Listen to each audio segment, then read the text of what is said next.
So I, much like everybody else, have been sucked into the whimsical side of the internet, specifically these kind of pattern knits. Bonus points if it's got like apple or star or spiral motifs on it, and I really want to make one, but I don't actually know how to knit. But I do have this knitting machine from, I think, the 80s, so we're going to try that.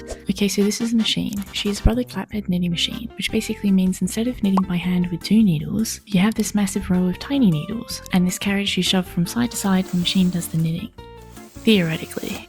So before I can even knit the beanie, I have to make a pattern that's readable for the machine. This machine uses punch cards, which is essentially like a piece of plastic with lots of little holes in it, and the holes in the plastic tell the machine where to change colour. It's kind of like a tiny computer, but for yarn. You can buy these, but why would I when I can make my life worse for free? So I first drew out my designs using Stitch Fiddle. Then we have to turn that design into a text file where the holes are marked with X's and the non-holes marked with little dashes.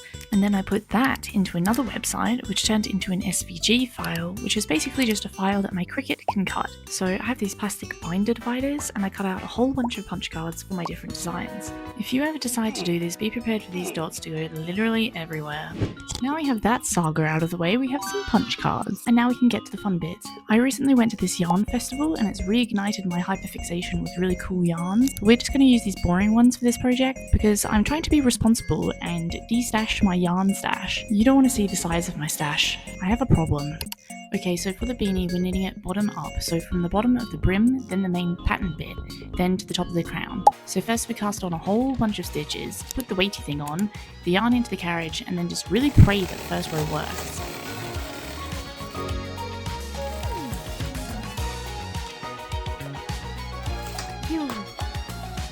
And now we're going to keep doing that until we have the ribbing at the bottom of the beanie.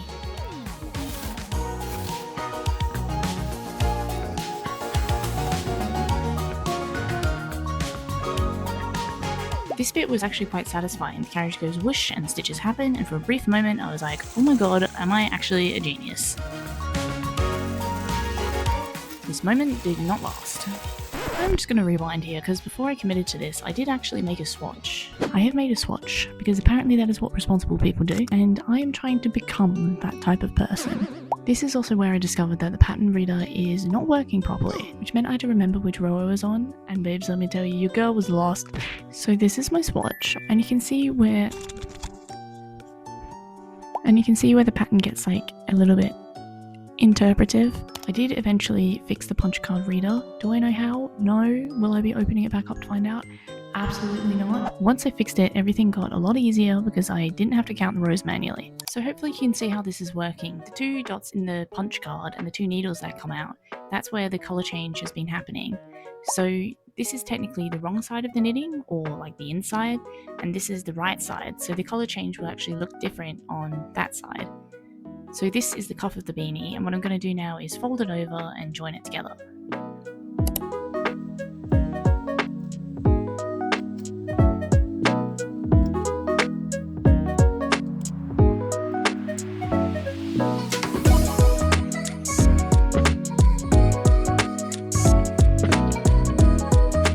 This looks really satisfying, but in reality I was hunched over like some kind of Victorian child. But look, she's folded, she's tidy, she's becoming a hat. And now that that's done, we can do the main fun bit, which is the apple colour work.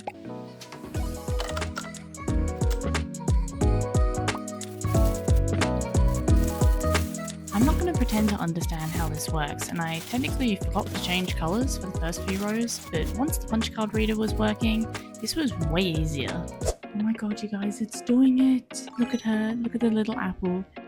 So I did slightly mess this up, and this will look different because it's the float on the back side of the knitting. So all we need to do now is the same thing but with the rest of the different punch cards. This is the part where I started feeling incredibly powerful. Like, yes, I'm using a 40-year-old machine, a homemade punch card, and a concerning amount of confidence to make a hat. I fear I am unstoppable. So instead of gathering the top together, which can make it kind of bunchy, I did a bunch of decreases and shaped it into these little points that get sewn together to make the crown.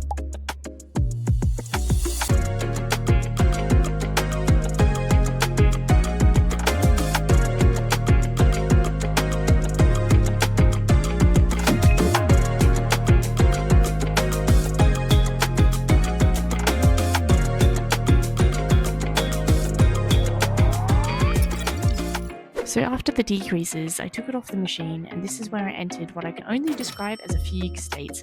A mattress stitched the sides and the crown together and woven approximately 8,000 ends. But you don't need to see all of that, you've suffered enough. Okay, it is done. Would you like to see it?